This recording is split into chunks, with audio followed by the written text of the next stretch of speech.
Luke Pershing presents 365 films in 1 year. Here are the films I'm reviewing this week.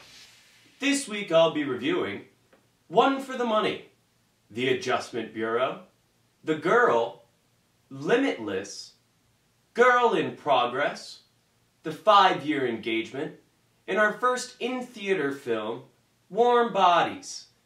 Now let's get on with the reviews. Let's start this week off with Katherine Heigl in One for the Money.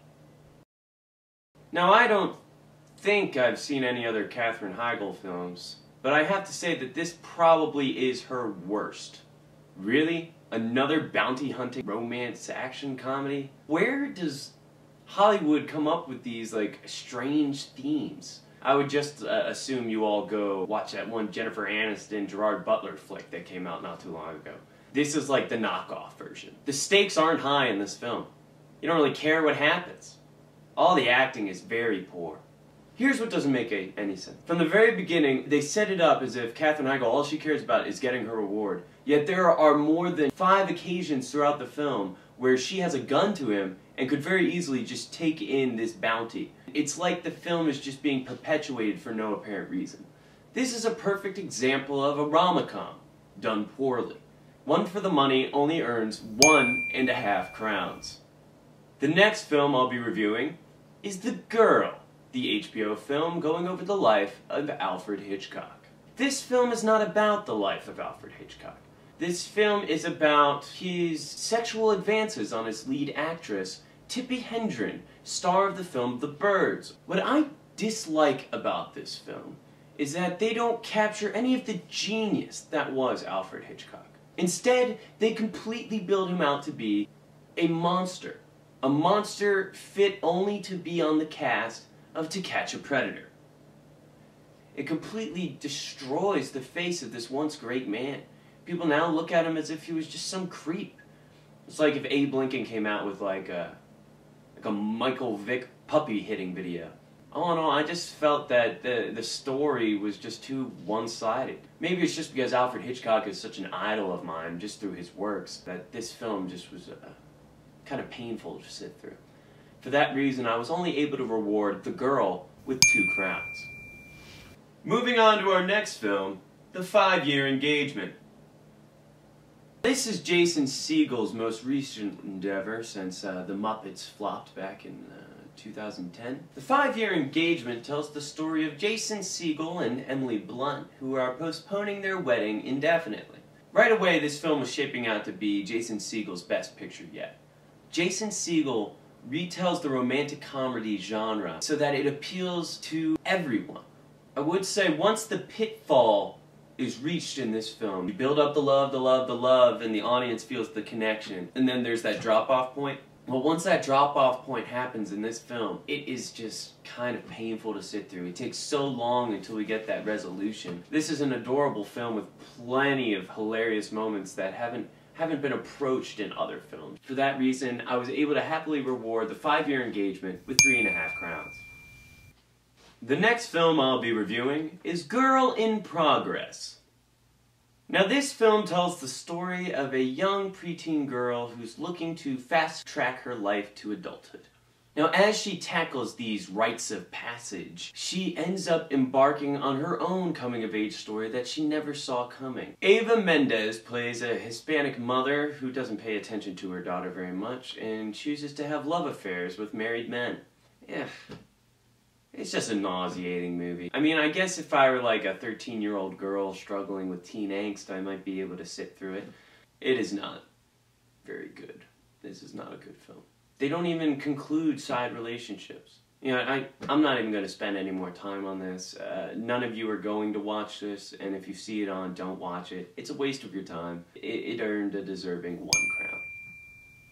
Our next film is one I've been excited to see. Bradley Cooper in Limitless. Limitless tells the story of a struggling writer who lacks his motivation to write. Blah, blah, blah, blah, blah, blah. Gets a super brain drug. Takes the brain drug and he finds out that he can now do anything he can set his mind to. What I really enjoy about this film is that through editing and camera technique manipulation, they are able to make you feel as though you were also on the drug with these crazy long drawn out camera movements, rapid editing techniques, and the coloring, brightening up the color frame when he's on the drug, cooling the colors down when he's off it. It was just a brilliant choice in the post-production house to really make you connect with how Bradley Cooper was feeling in this film. Pretty much essentially, the end message is take drugs, kids, especially the ones you don't know what they are, because hell, you might become a multi-millionaire. I determined that I would give Limitless 4 crowns. Moving on to our next film, The Adjustment Bureau. Now, I thought this movie was going to be about like a government secret agency that covertly goes into people's lives and alters them to meet their end goals. But no, instead this film is about a bunch of fate-monitoring gypsies, or we'll call them angels, that monitor your destiny and make sure you're following your proper path. These angels are essentially lawyers or correction officers in overcoats and magical fedoras that allow them to teleport throughout the city. Yes, I didn't make that up. They wear magical hats. And they don't even explain any of it. Pretty much this film is Law and Order meets Touched by an Angel. They always talk about this mystical chairman in every place at once, and the chairman possesses many forms and none of us really know what he looks like. God, what a cop-out! They tried to do too much with this film. It was shaping out to be pretty cool and interesting, and don't get me wrong, I love Matt Damon, and I'm warming up to Emily Blunt. But all in all, I just don't think they succeeded with what they were trying to do with this story. It's too much. And for that reason, I was only able to reward The Adjustment Bureau with 2.5 crowns. Our last film of the week is Warm Bodies, still out in theaters. Warm Bodies is a very unique take on a story we've all heard before, a world covered in zombies. This time, our story is not told from a struggling human protagonist. Instead, our lead is one of the zombies. We connect with them on a deep emotional level, and we learn to sympathize with our walking corpses. It's kind of a sweet message. Our zombies can only be cured with love. Rob Corddry makes an appearance I didn't expect as the zombie best friend. Though he is hilarious throughout the movie, I found that some of his choices comedically took away from the realism of him being a zombie. If you look at this film as a romantic comedy, it is phenomenal. And it appeals to a wider market because it does have some gore and intense violence in it. So it's not necessarily a chick flick, though I would say the female market is probably going to appreciate this film a lot more. I was happily able to reward Warm Bodies for their heartwarming experience through our tale of cold corpses 4 crowns. Now it comes down to that moment we've been waiting for, where I award our Royal Stinker and our King of the Week crown. Now, our Royal Stinker this week was no contest. It goes to Girl in Progress. I urge all of you to stay away from this film, and I'm sure you'll never even have an opportunity to see it. Our King of the Week crown this week was a much more contested battle. I'd have to say it was a close call, don't you agree, Mrs. Spooky? Hell, I'm going to give the award to Warm Bodies. Because going into the film, I wasn't expecting too much. I thought it was going to be kind of a cheesy Twilight picture.